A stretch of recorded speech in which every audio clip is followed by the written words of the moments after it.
Welcome. Thank you for staying with us and coming to the C3 conference. We're just about to get going.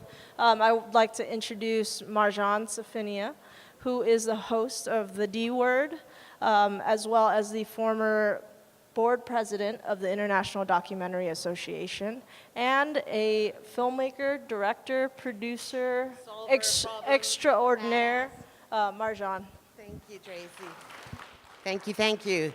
All right, we've got a slew of beautiful women, so come on up, lovely ladies, and let's take seats, and I will do some how about I do the introductions as they walk up, like a modeling show.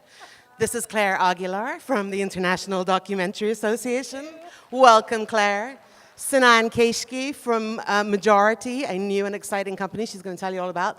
Tilane from Array, and Sonya. Childress from Firelight. Ladies, take your seats. All right. So we are here to talk about what does it take to build and create spaces for women of color filmmakers, which is great because that happens to be one of our favorite things to talk about. And we were just talking in the back about how refreshing it is that conversations that used to be little quiet whispers between two people as you were leaving a room where you got frustrated turned into like cocktails after an event, turned into little groups growing, turned into panels, and are sort of becoming more and more mainstream, these conversations. So we're really excited to be able to continue a conversation that's happening in a lot of different spaces here. I've encouraged these ladies to be very real and tell stories, name names. Like, let's just push the ball forward if we can in this hour that we have together. Okay, so just because to sort of set the groundwork, maybe each of you can just speak a little bit about who you are and where you work and why this conversation, why are you on this stage? Like, how does this conversation intersect with you? Do any of you lovelies want to kick that off? Claire doesn't look like she wants to go. Oh, she does! Let's just do it. Hello, everyone. My name is Claire Aguilar, and I'm the Director of Programming and Policy at the IDA, the International Documentary Association. Right now, I've had a lot of different hats, but the way I characterize it is it's the same music, it's a different band. So I've been working in film and what I used to call nonprofit media for many years in different guises, as a programmer, as a broadcaster, a film festival director, and now as helping documentary filmmakers at our organization, IDA. I'm Senain Kheshgi, and I'm a documentary filmmaker, director, producer. I'm also sort of dabbling a little bit in fiction work as a writer, director, and I've just started a new company that focuses on women directors and women of color directors who are interested in working in branded and commercial spaces. So looking at not necessarily because you want to be the world's best commercial director, and you can also, of course, be that, but really it's a conversation about sustainability and how we can work on our passion projects while we also make a living, and why making a living is an equal conversation that we as women need to have. And I was also on the board of the IDA, and as a Muslim woman of color, I've also found those spaces to be like soul-giving. My name is Tilane Jones, and I'm the Vice President of Array. Array is a film distribution company founded by filmmaker Ava DuVernay. We've been around since 2008. I'm also a co-producer for Forward Movement, which is Ms. DuVernay's production company. So I've worked on documentaries, short films, as well as music videos, basically commercials, you name it. I've probably done it in the production world. But my main focus is on the distribution of film by people of color and women filmmakers of all kinds. Hello, everyone. My name is Sonya Childress, and I'm the Director of Partnerships and Engagement at Firelight. And Firelight is an 18-year-old company based in New York. And it is both a production house for a doc filmmaker named Stanley Nelson, and it is also an incubator and a pipeline developer for emerging doc filmmakers of color from around the country. And then we also have a fellowship program to train impact producers of color. Those are the strategists who develop campaigns and audience engagement strategies around social issue docs, and that's the work that I do.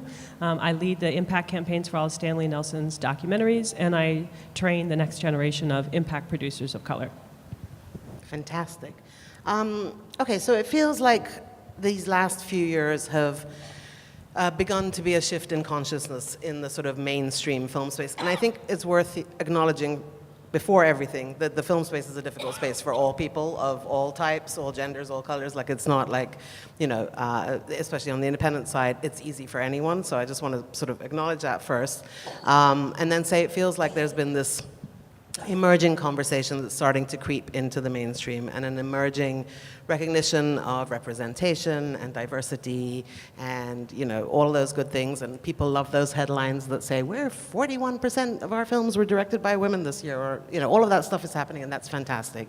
And it's a tipping point, I think. But we're just starting to scratch the surface, right? So what I wanted to spend some time today for us all to talk about is, what is the anatomy of field building, right? How does that process, what are the steps in the evolution of that process? Where are we in that process? What are we dealing with right now what's behind us? What are we dealing with right now? And then, you know, what should we have on our eye on as we're moving forward? So do any of you have you want to jump in on the anatomy of field building, or really where do you see that we have made some successful dents in the ceiling? Like, which bit of it do you think is a little bit in our, maybe not our rear view mirror, but our side mirror now? Like, we can move on and take it as somewhat established? Or should we be taking none of this as for granted in any way? I know y'all are talkers, so one of you, just kick it off. One of you. I don't think we should take any of it for granted. No, absolutely we shouldn't. We're just at the beginning of being able to create content that is, you know, solely about us as people of color and as women. We're just starting, we're just beginning. You know, I've been doing this work for 10 years. I feel like it's a good time. You know, this is our time to kind of continue the work. Yeah, we shouldn't take anything for advantage. You know, we're definitely just within the midst of kind of crossing a border, you know, and making sure that industry sees us for who we are, and not having to conform to what industry wants us to conform to. Anyone else? Ladies, want to jump in? Well, I remember when I used to work in public broadcasting, which was not too long ago, but I started in the 90s, and this is a system that is not really a network, it's a distribution system where there were 350 markets all over, just television markets all over the country. And in Los Angeles, I was in Los Angeles at KCT, which was the second largest market. I was the program manager, and I was the only Asian American program manager in the whole system.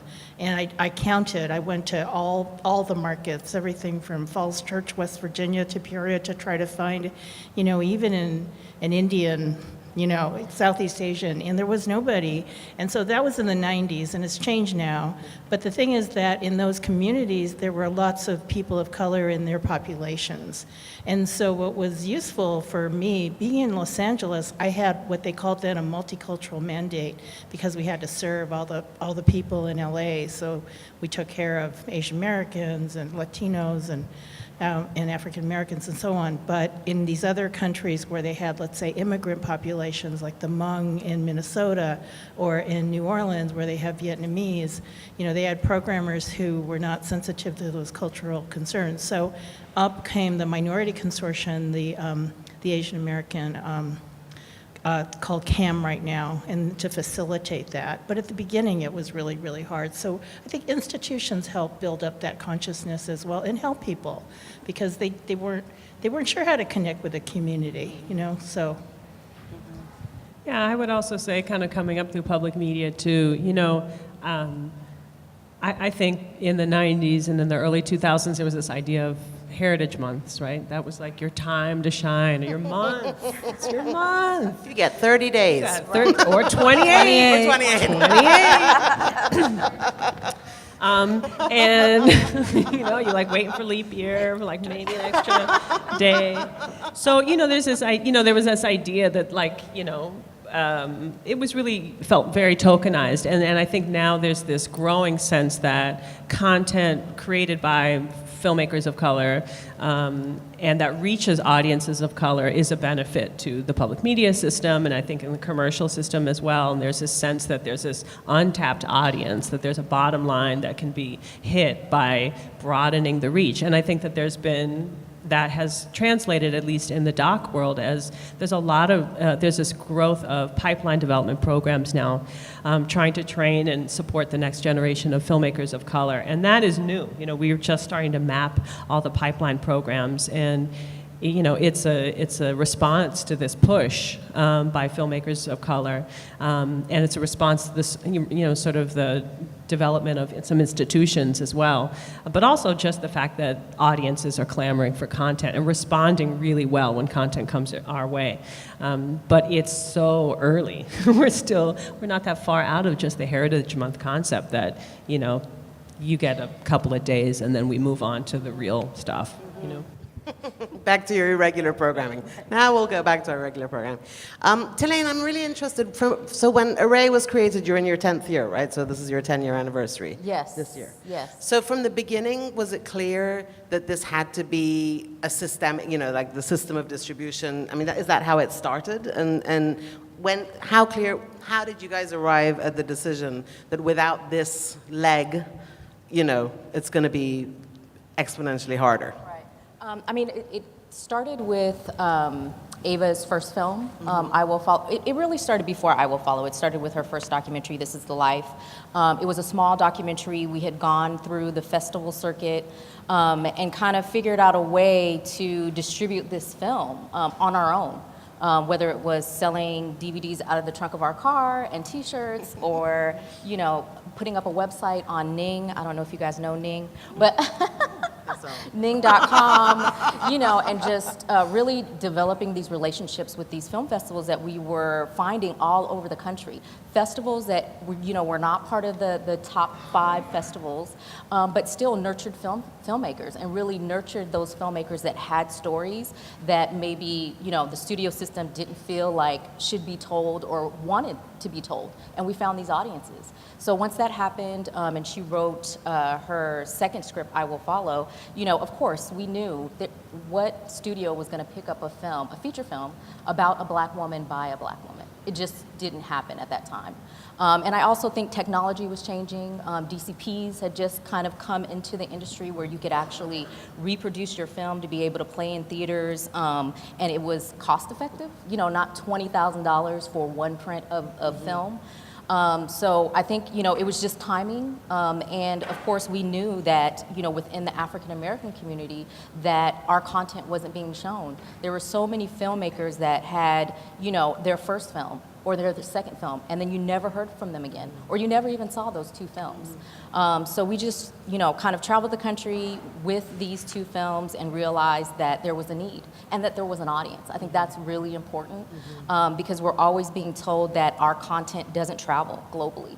And that's just not true. We're finding that out now with Black Panther and Moonlight and all these other titles. But, this hasn't just started, as far as, us creating this content and wanting to show this content and have our stories.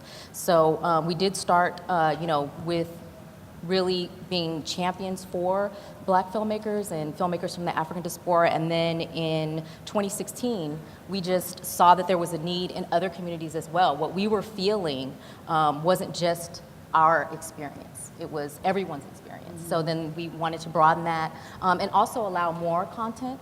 That way we could distribute more films. And so we invited all filmmakers of color and women filmmakers to, hopefully join in this, collaborative. I think that's one of the things is there aren't pathways ahead of us. Right? And now, through your efforts, Ava has carved a pathway. But there's, for many people, you have the machete in your hand and you're hacking the pathway as you walk. What did I hear the other day? Flying the plane while we're building it, right? I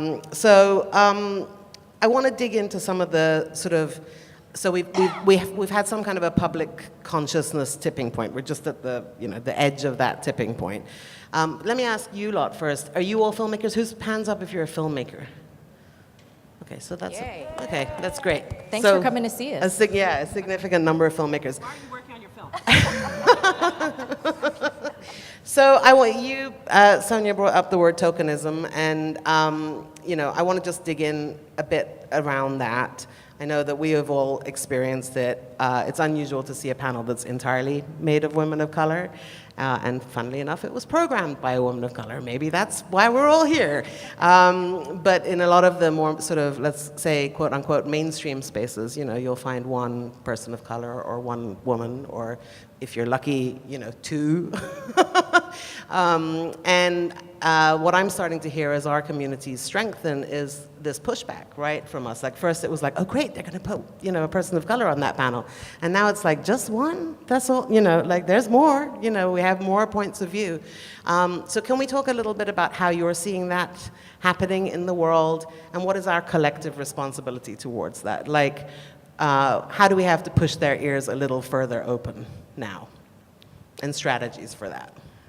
Well, just looking back on the last few years, last 10 years, the first time I ever pitched my first documentary, I was pitching to one after another white commissioning editor and being told how I should change my story and how I should change a character.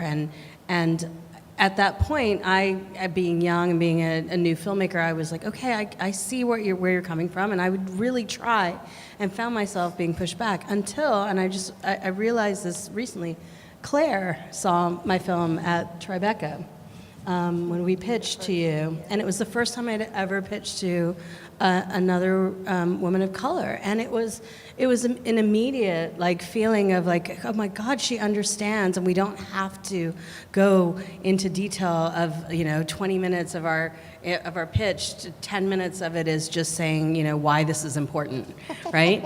and because of that meeting, I think you've launched my career, and You had really good material, too. Well, but you It saw helps it, a lot. but the thing is that I think not only should we think about being filmmakers, but also being on juries, being out there supporting other filmmakers, producing other people's work, because the more that are out there, the more of us that are out there, that entry point becomes easier and quicker for all of us.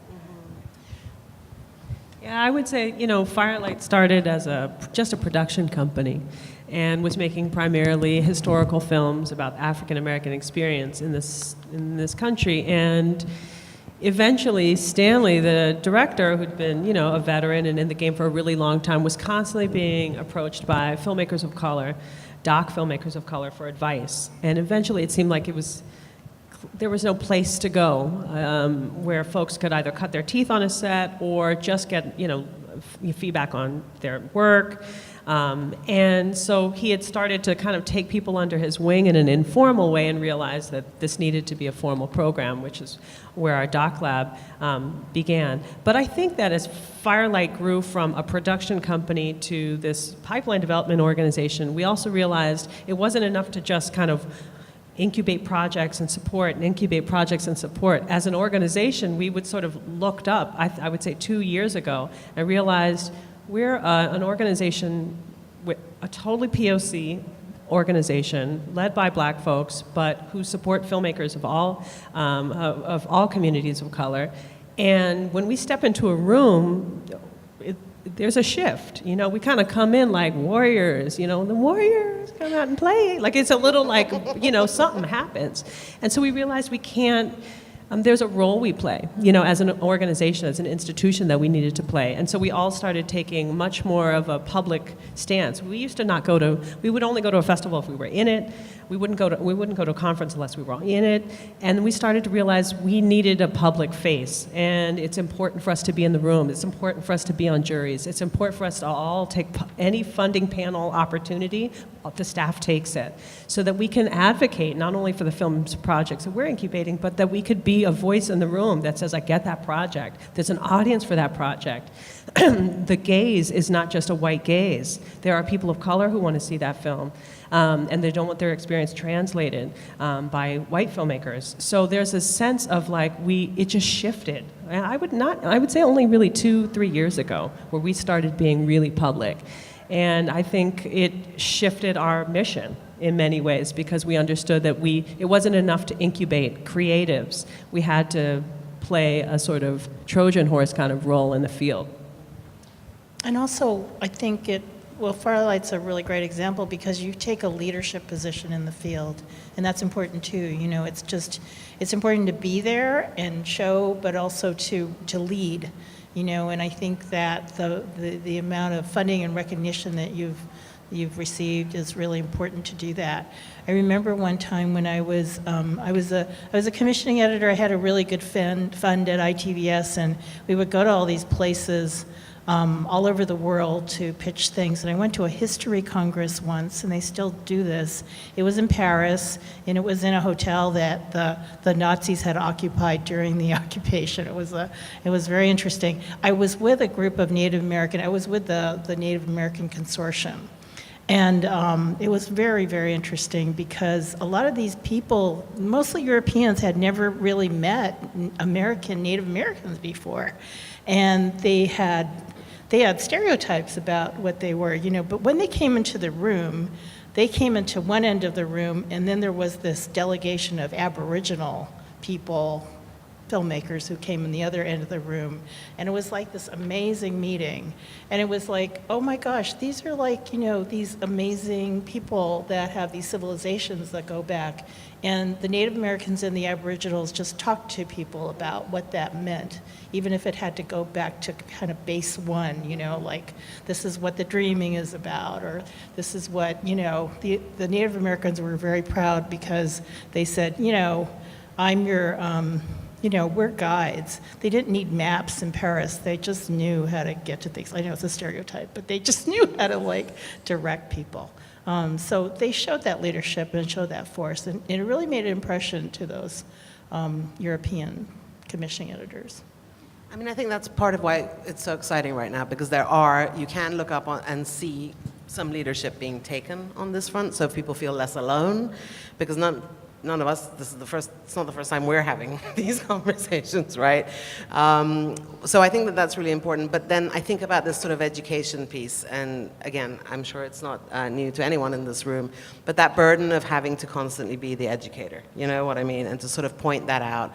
And that point where you just hit the wall and you're like, how can I make you see what you cannot see? Like, how can you not see this how I see it? I know, Sonya, you moderated this like chilling, I mean, I got goosebumps, the panel you did at Getting Real in 2016 about representation and who gets to tell whose stories. And, you know, and I think that that's something we've been talking about now for a pretty significant amount of time, and yet I still regularly encounter this utter blindness about it, you know? And, you know, it's tiring to always have to play the educator. And so what are strategies that we can all adopt to share that work, share that load, hand off, be there to be like, you need a break, let me take this one, you know what I mean? And also, what is all of our responsibility? I mean, I've started, I would say, in the last maybe 8 months, if I get invited to something, or I'm on any kind of a email chain about something, and I notice that there's a problem on that panel, right, in terms of diversity, I just send a very nice, polite email, and I'm like, hey, so I just noticed that your panel seems awfully white. Would you like me to help introduce you to some filmmakers of color that would make it for a more diverse panel, right? Now, I feel confident in doing that because I've been lucky enough to be sitting in seats where I've had a microphone in my hand, and I'm not afraid to speak up like that, right? But I also think that all of us should start making those little suggestions, and actually audiences need to start saying those things, like, hey, I came to your conference, couldn't help but notice, you know, because it's like 1,000 little cuts. Like, that's, I think, how we have to approach it.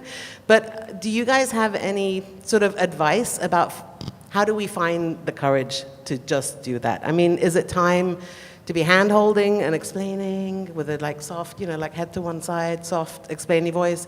Or is it time just to start calling out the bullshit? Sorry. You call it the bullshit with a smile on your face. I mean, I think it's important. I think everything that you're saying is really, from what the conversation we had on the phone yesterday, it's about building layers. Right. It's about making sure that we have content, that we have distributors, that we have audiences that really support this work.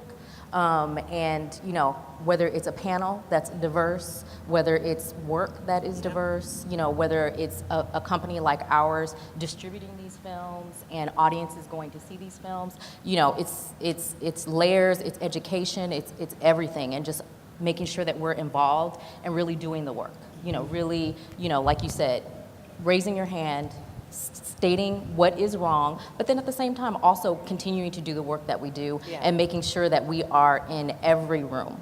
However we need to do that, but making sure that we're in that room and also bringing people into those rooms as well. I think that that's really important with Array, and bringing, with Ava and bringing Queen Sugar and bringing in women directors and making sure every season it's nothing but women directors. Those things make such a big difference. Firelight, making sure that, filmmakers are educated, from the beginning of the film process all the way through. Like, all those things are important. So I think it's just layering, the whole experience and the whole industry. We have to be everywhere, from the boardroom all the way down. Tilane, can you just talk for a minute about Queen Sugar? Because I saw this article the other day about, didn't someone call Ava and say, like, hey, so some white men are getting a little upset that you're being discriminatory and you're just hiring women? Yes. Can you tell us that story and what she said back? A friend of Ava's from the DGA had contacted her to let her know that there were some male counterparts that were feeling like they were being discriminated against because of the fact that she had women directors for every episode of Queen Sugar. No, not men of color, but Got it. The popular. Okay. So, and that, they were considering suing her. And so her comment was, please let them sue me so that I can sue every other studio who has left a woman or a person of color out of their constituency. I mean, it's just ridiculous to even think that way when, we know at the time when she did this, it was one show out of thousands of shows between, network, cable, one show out of thousands of shows that literally probably never had a woman direct a single episode. So, that was a conversation that she had to have, clearly. And it hasn't stopped her. So that's, what I mean by building layers, that, we're always going to have these roadblocks. We're always going to have people telling us what we can't do, right? We just have to show them what we can do. And I think that that's what we've been doing. We've been realizing that. We've understood and kind of, come to a conclusion that it's not necessary for us to kind of bring ourselves down to conform to a certain industry. We can create our own industries. We have our own audiences. We have people that want to see our work, and we should continue, on that pathway. Can I just say, Phil, yes. I think we all, content producers and distributors and folks within institutions and the funding and obviously, audiences of color we have to play that role as advocates, as Trojan horses, as pains in the asses at, events, and the person who's like, what's going on the panel? I mean, we all have to hold that responsibility, and it's tiring and it's ridiculous, and it's not just in our professional lives, it's in our personal lives. We have to translate our experience. But I think there's also real power and also still a lot of work to talk amongst ourselves as communities of color. And I think at Firelight, we started to realize there's a rich conversation that happens when Firelight, a Black-led organization that works with filmmakers of color, works with ADOC, works with the Brown Girls Doc Mafia. If you all don't know these organizations, but essentially affinity organizations for various filmmakers of color. We're not all of one accord, which is why this panel is so important and why I think being in this space is so important. Communities of color, we're also not a monolith, even though we are often in opposition to a dominant white culture. We don't all come with the same history and understanding about things, power, access, and And so there's a lot of work that we need to do to really feel like we can advocate for one another. And it's not an assumption, we can't make an assumption that we all are going to be great advocates for one another if we don't really understand the various levels of challenges each of our communities have, right? So I feel like there's also a lot of, like this is to me more important than just constantly translating to a room full of white folks. Like this is helpful, you know? Like if we can see what the differences are in our struggles and the commonalities, then we're a really strong base of support and advocacy for one another, and we kind of lift all boats, you know? So I feel like, and also this is really like edifying and like, you know, we can like breathe a little bit. And if you're constantly being the one person in that room and fighting that fight, or the pain in the ass in the panel fighting that fight, it's tiring. So this is like where you kind of come home and relax, but also there's a level of work here too. So I feel like this is important, and we have to remember that these kinds of spaces are as important as the fighting. Well, I think they're super important. Otherwise, we wouldn't be able to do the fighting, right? And so I just want to rewind, you know, a minute and a half to ADOC and Brown Girls Doc Mafia. They're like super great organizations. Brown Girls Doc Mafia exists on Facebook, but then they are doing increasingly events. They're showing up. That's what I love. They're We're like going to showing start up. doing LA stuff too. And showing up in forced places, you know, When like you join, you get a pocket knife. I'm going to cut you. And then ADOC is a group that was actually born at the Getting Real conference in 2016. That was the first time that they all kind of got in the room, and has made remarkable strides in a year and a half, you know. So those are organizations that I definitely want to tip a hat to. And I think that exactly what you said, Sonya, we've got to be able to speak in those spaces, because also they're such wonderfully generous spaces. Like, I mean, you just see people helping each other, people giving each other job leads, you know, like, it's very active, and I find that, you know, really, really exciting. And it's very conscious, right? Like, so Right. we all have to make sure that we feed those places too, Yeah. right? So that when you're looking to hire your crew, you go to those places and give them the support, the members the support, by hiring people from those places. Yeah, and so I think it's that two-way thing, right? Is that also we have to support. I mean, these are fledgling institutions. They're you know, groups at the moment. But we also have to support back to our institutions. A festival like this is so powerful because it shows audience, and it shows agency and standing. And I think that we also have to, so I think there's some cultural mind traps that we live in. And I think some of those kind of get in our way, and part of the work is on us to like break how we think we can sound in a room, or what we think we can say back, you know, to get ourselves out of that thing. And I heard, you know, I think there was an interesting conversation like this that happened at Tribeca a few weeks ago, and I think a young man in the audience stood up and said that he had been offered a really sweet gig. He was a camera person, I think, and he'd been offered a really sweet gig, and it was a good gig, and it was well paid, and it was for a good amount of time, but he literally was going to be the only person of color on the entire crew. And he was like, I can't do that. I can't go away with this group of people for this period of time and have to carry that weight every day, all day, constantly live that. And then he said, and then the other side of me is like, you have to work, you have to make money, you have to get your name, this is good for your resume, you know? And he said that it had taken everything in him to turn that job down, and how riddled with like self-hate he was, that he turned down this kind of career building opportunity, but career building in a way that would have kept him, you know. So, you know, there's been a conversation on Brown Girls Doc Mafia about burning bridges, you know. So what are some of your ace, badass ninja tips for how to just get over those moments, and how to break the tape in your own head that says, maybe I'm not good enough, maybe I shouldn't, maybe I should just be quiet and go along with this? I mean, where are you all in that evolution? I think you have to do both, you know. I think you have to create your own space like you do with Array and Firelight, and, you know, if it's not there, create it. If there is, you know, no representation of your community, you have to create it. But on the other hand, there's also this, you know, the umbrella that we were talking about, you know, the gatekeepers. And I worked as a film festival programmer for 2 years, and it was really interesting because, you know, where do you find a Filipino woman working at an English documentary film festival in the north of England. Very odd, just culturally, but also that the majority of film festival programmers, there's some women, but in documentary they're mostly male. There's Janet Pearson at South by, who's a woman, and there have been some women, but mostly they're male, and they've been to, critical studies and film school, and it's just a certain type. And I'm stereotyping, but it's true. So it's very hard to, it's very hard to penetrate this.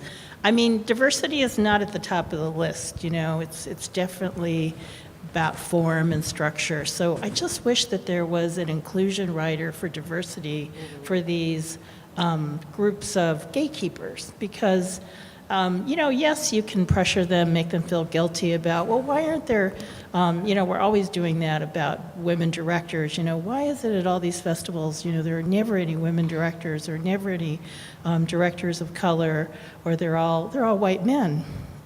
Look at Cannes, it's really only recently that they've broken the tradition of having more than 10 women directors.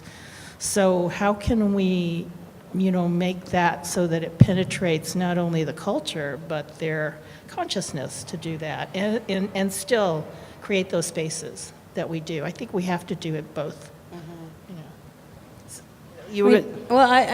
I've sort of left my safe space lately because I've moved out of the documentary community and moved more into the commercial world of branded and advertising, and that's a space that still hasn't really shifted at all. I mean, what we're seeing, like the creative directors who are like the Don Drapers of the industry, the ones who actually create the vision of the brand, they're 97% men, and they're usually white men, and they're selling to mostly women, right? Because we're the buying power, and that's so. This is an area that if there are advertising production companies or agencies that are selling or working on projects that would be targeted towards people of color, that agency is a black agency or a Latino agency. It's not integrated. So it's a new world for me that I'm moving into, but what I'm seeing is that conversation is starting to trickle up. And they're starting to be conscious because that's where the money is. And so it always comes back to follow the money. And when you put them, like the same thing happened to me is like this, with Majority, it's an all women's roster of directors. And we got the same thing. We're supported by an advertising agency, and other advertising agencies came to them and said, you're starting something that's exclusionary, and we're this isn't right. You should check with your legal team whether you're actually discriminating against men. But I walk into these rooms and you'll see every roster is a male roster, or there'll be one token woman on it. And so my job now is to go into that room, put on that that armor, and say, hey, most respectfully, this has got to change. And so that is something that what I'm seeing is the people who come to these meetings when I'm there, if they are all women, they're women who have no power. So it's still a really big space where that needs work, and I think that we all need to push those conversations, talk to the brands, and say to them, like, why do you not ever show person of color in your advertising? Why is it that you represented this person this way in the things that you did? And we have that purchasing power, and that's the only way they're going to change. One of the things that I'm really interested in this evolution, on the content side, is that, there is that sort of pigeonholing, right? Like, I'm from Iran, and when, I was pitching a film many years ago about Iranian comedians, I made the film. Iranians are funny people. It's a little known fact, but Iranians are really funny people. And when I was going in, I was living in England at the time, so whatever the colonial gaze is here, exponentially greater there. They just kept saying, well, we're quite interested, but what we think is really interesting about Iranians is how rich they are. Can you do something about how rich they are? And you're just like, oh, no, right? No. And so, and I think we all hear that in various shapes, and I think that part of it is about us wanting to tell the stories that we live, and part of it is also about we should be free to tell whatever goddamn stories we want to tell, you know, whatever, they're flawed characters, they're crooked lawyers, I mean, it doesn't matter. They should be able to be whatever they want to be and be of color, right? Or be women. You know, how have we somehow helped dig the well in which we found ourselves trying to clamber out of? I'm not saying we have to do one thing or the other, but how do we push that ability to not just tell, I mean, Senain, you're from Pakistan. They like to see stories about women in veils who are strangely powerful, right? Yeah, but you I hear back like, oh, wait, where is that exactly? I've heard of it. That's where it used to be. And now it's like, oh, can you do something about women who wear hijab? Yeah. Right? So it's like there is no in-between, and we can't exist on a spectrum. I mean, I had a very, very, very prominent male curator at a festival, a very prominent festival, see my film and write back to me and said that you are presenting yourself like an ABCD, which, you know, is a South Asian term that we use amongst ourselves, American-born confused Desi. And this was a white programmer saying to me, calling me a term that we use in our own community about ourselves. And so this is the stuff that we are pushing back upon. Yeah, and I didn't play my Senain was suggesting that we should have cocktails, and this would be a moment that I'd be like, let's take a shot break. Let's just all take a shot now Talk to for a me minute later. and exhale.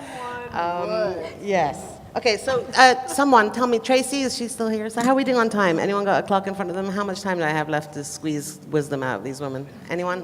It's 2:05. 2:05. Okay, so we have another sort of 25 minutes. So I want to talk about looking forward, right? So what are those markers? So when we look at movement building, I think a lot about traditional old school political organizing, right? Or labor organizing, right? It's like, let's get room full of people with a similar experience in a room so that they know that they're not alone. Let's find the most important and salient talking points. Let's make sure everyone knows those things and says them in every given opportunity. And let's move forward in step together. And I think that between all of our various, like, brown girls and ADOC and, you know, like, all our communities have to build inside and have to reach across, you know, and we should just really, we're not inventing the wheel. This is strategies that have worked. So when we look at those kind of strategies, what are the things that should be on our focus on the horizon? Like, what are the milestone markers we should be really aiming to secure as we move forward? So we've made inroads on panels and programming. You know, what's next in our sightline? I mean, I said this on the call. I mean, I think for us, we think a lot about, you know, making sure there's representation behind the camera, and then doing a really good job of identifying strategies that work to reaching audiences of color. And I also think it's important for various communities of color to share strategies. You know, obviously Latinos are a very diverse audience, Asian American, API, I mean, you know, there are specific strategies that work with specific groups, and I think we could be sharing that information and knowledge with one another to strengthen that work. But I think the next kind of level, at least in the DOC community, is really the gatekeeper level.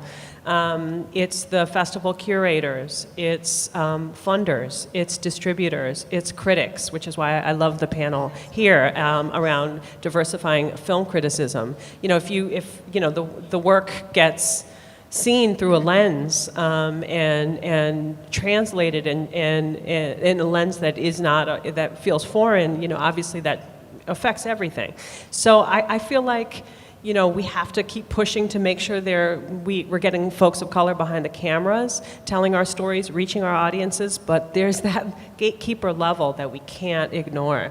And so I feel like that's where we start to really see progress. That's where, when we start diversifying that level, that power holding level, and we're doing that by becoming part of membership organizations or part of institutions, that's when you start seeing the shift, because it's those organizations and membership organizations and institutions that can really leverage power. Independent filmmakers are, you know, you're really beholden to, you know, you have to keep a career, you got to keep the lights on, and you can't piss everybody off. But institutions can push. So if you're part of membership organizations and you support institutions, that's where you can really leverage power as a community.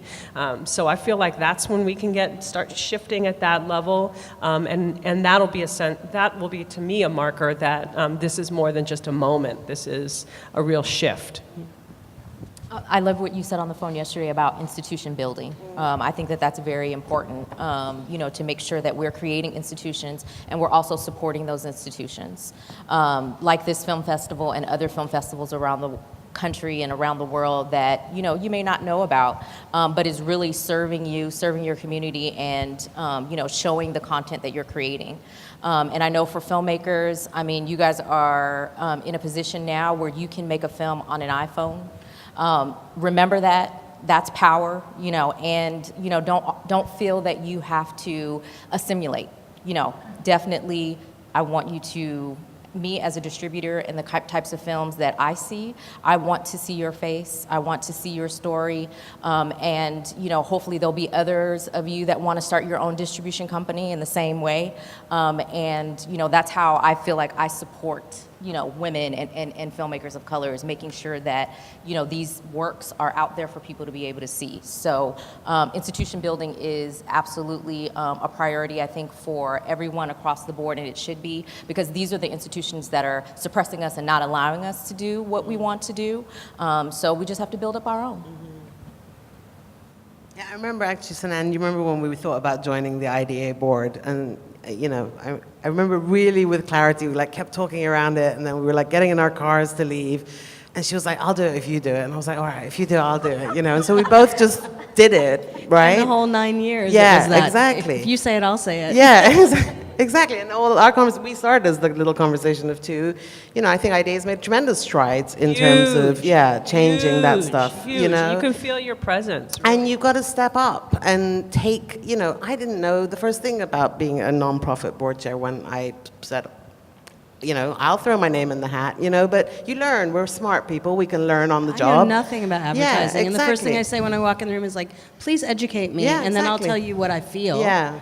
Right? And And I then think- that's you start a conversation that way. I think it's really important, and those jobs now being a board chair doesn't have any salary, but there are jobs out there where you can actually pay your rent and make that change, and I think it's just, so doing that I think is institutions are really important. Money, we talked about that just a little bit at the end of the call, but we need to create a shift where the real money, the money at the top of the pyramid, the philanthropic money, the investment money, is coming increasingly from wealthy people of color, where maybe there's some in-house education that has to happen, right, to sort of shift to a philanthropic intent, to build up your community. I think we start to see that happening, but I think it can be happening a lot more. We know that there is real wealth. There are communities of color that have real wealth.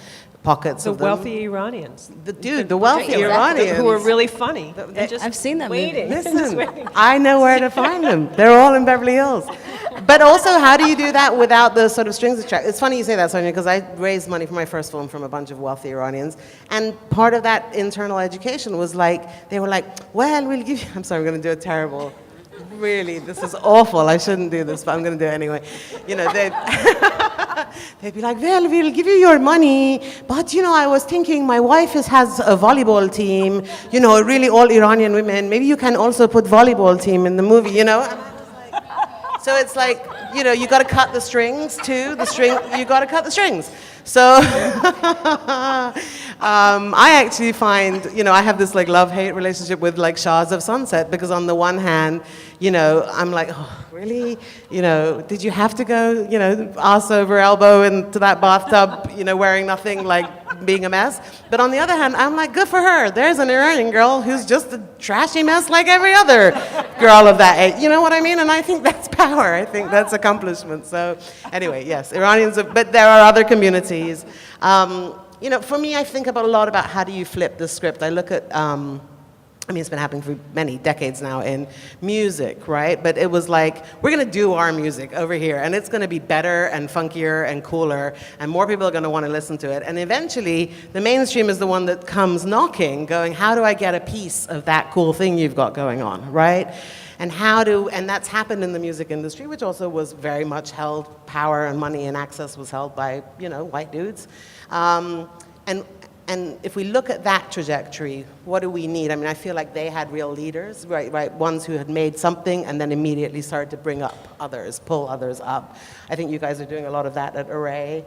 So I think it's really valuable for us to study other sectors, other movements, and set some really clear goals like that we can, work towards and start to check them off the list. Any final thoughts? I guess we're in the wrap-up zone, right? So any final kind of empowerments of just changing the conversation, like being bold, I think, throwing it out there. Any last thoughts before they? I think it's just really important right now in our moment when we're in this, with this country, with this president who's misogynist and racist, that we really stand for what we believe in. I just, I'm hearing this Kanye thing about slavery. I'm just like, dude, what are you, we just had so much progress. And then suddenly, in the last 2 years, it's just gone down the toilet. And we can't let it happen.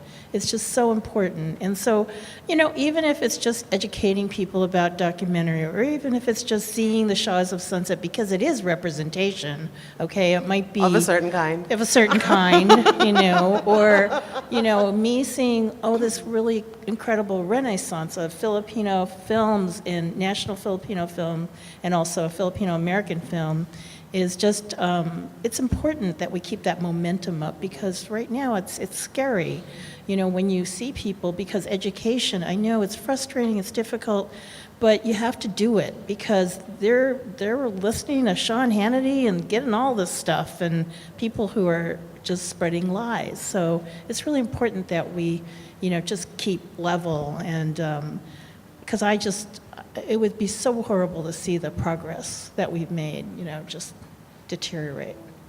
It's really important. I totally agree. I mean, I think one of the things that we sometimes take for granted is that our own power and privilege that we may not realize we have. Mm-hmm. And I think speaking out and in a kind way, maybe in a way, like I said, with a smile, and pointing out certain things to people who may not be as conscious of things, right? Just look at them from that point of view. I'll give you an example. I was in my first advertising meeting where we were about to cast a commercial with a young boy in the main lead, and it was a little story about a little boy wanting to grow up to be a scientist, a zookeeper, conservationist. And as I'm sitting in this room and the advertising agency is showing me all the boards and showing me, all the scripts, I just said, I don't know if it's appropriate, if this is the right time or you're the right people to say this to, but as an owner of a company or as somebody who, is here working with you, I'm just wondering, is it all right if we cast a little girl and we make that little girl a girl of color? And so that the family in this commercial is going to be a family of color. And inside, I was trembling because, these are people I don't know and important people. And they just looked at me and they were like, oh, sure, and just scratched it out on the script. And that was a moment where I just was like, if I hadn't asked, sometimes we just have to ask and not be afraid to, and it was as easy as that, and no one blinked an eye, but inside I'm having this moment. So I think that those little things can make big paradigm shifts. Yeah, I think that's the head game thing that I was trying to talk about. So half of that is our own head game, just like get over it and say it. If it's ringing loud in your ears inside, just say it. And we've heard a number of stories. We were at that summit where we heard a number of stories like that. Just like, can we make the bad, the evil corporate lawyer a woman? And it's not that hard, Gina Davis and the Gina Davis Institute and all the work that they do, she's just like, I don't want you to rewrite your script. I don't want you to write women characters. I just want you to take the script that you have, 50% of the names, put a line through them, and make them women's names. And now these women can be flawed and dastardly and powerful and, good and not good, and all the same exciting wide range of things that men get to be in movies. They don't have to be women. They can just be women, That's really struck with me. So I'm so glad you said that, and I'm so glad they responded well. It was very scary. Yeah. Tilane, what are your big takeaways for us in this moment? I think just realizing that inclusion is important, our stories are important, and that there's room at the table for all of it, for all of us. You know, Shaws of Sunset, and you know the other story about Iranians, and to The just keep volleyball that in team, mind. you think that's worth Exactly. it? Yeah. All right, I'll go exactly. back and check in with them. Yeah, and to just keep that in mind, you know, that it's important as you're working, as you're kind of building as a filmmaker, to make sure that your crews are inclusive, that your, you know, scripts are inclusive, and that it matters. Yeah, I mean, I'm kind of with Claire. You know, I feel like we have to keep our eyes on the prize right now. I mean, it's easy, you know, just like we can have this euphoric moment with Panther, and we're going to have a euphoric moment with Crazy Rich Asians, and then you have Kanye, or then you have every 30 minutes of Trump. I mean, like, we're living in a fascist regime, you know, and we're seeing something happen in this country that we haven't experienced quite this way before. And this isn't really, you know, like, we need these moments of like reassurance and celebration, and where our humanity is centered, where we feel like we're showing ourselves love. Like Beyonce at Coachella is like a love letter. Like, we need those moments, but we can't be, you know, become docile because we have a couple of those moments, because what we're facing is not anything to play around with. So I feel like we have to be advocates in a way, and public in a way that we've never been before. Even when you know, Audre Lorde says, like, even when your voice trembles, you got to speak. So this is the time for us not to just be thinking about our personal careers, not to just be I mean, we have to, obviously, but like, literally, we all are standing on the shoulders of so many people. And also, as North Americans, we have huge privilege. And other countries who are also facing their own regimes, where journalists are getting killed, where filmmakers are getting run out of their countries, where doc subjects are getting, have to go into hiding because of films that they've been in. Like, they're looking to us in many ways. So the more bold we can be, even if we're frightened about our safety or our livelihood, is just important. Like, now's the time for us all to be thinking in that way. Right on. I mean, I just will say that I know it's hard for us to sometimes see this, but the force of a Trump in the world is an opportunity for great things to happen out of the force of feeling that this thing has to happen now. We've got to push back in this way. And I think that, you know, out of those dark moments, really beautiful things do, you know, come to light. And I think that we will be in that moment. We're starting to be in that moment where there's a rejection across the board. And, you know, I really encourage us to look wider than this little film bubble that we're in. It's happening in politics. It's happening in, you know, in all walks of life. There's a pushing back, like I'm done, no more, now this, you know? And so I think that's really encouraging, and I think we should look wider and see that there's part of a movement, and you know, how do we fit in? But what you said, Sonya, to me is tremendously important. It's very easy. It's quite a selfish thing, filmmaking, in a way. You know, it is quite a sort of, you know, we indulge ourselves, and we have a privilege to be able to do this rather than backbreaking, you know, work. Not that it can't be backbreaking, but we have to give back as well. We have to feed into the systemic thing, because we're dealing with a systemic problem, and it just isn't good enough to be like, yeah, but I'm really busy on my film. Do you mind if you guys tackle the problem? It's our problem. We have to fix it, you know? So I think that's also really important. I want to tip my hat to Tracy for letting us have this panel and identifying that it's important to have these conversations. And if anything you heard here resonated, like, go pass it on. Just let's make these whispers louder. And let's keep the conversations going. And I think probably Getting Real is the next good stop. Claire, you want to do a one minute plug? Oh, yeah, shameless plug. Yes, please join us for a documentary conference that the IDA is putting on, Getting Real. It's September 25th through the 27th in Hollywood, and a lot of these issues will be covered with it. It's open to everyone, even documentary enthusiasts, and we're going to have the premier West Coast gathering of documentary films. So, thanks. Thank you. Thank you all for coming. Thanks, Marge. Thank you, Marge.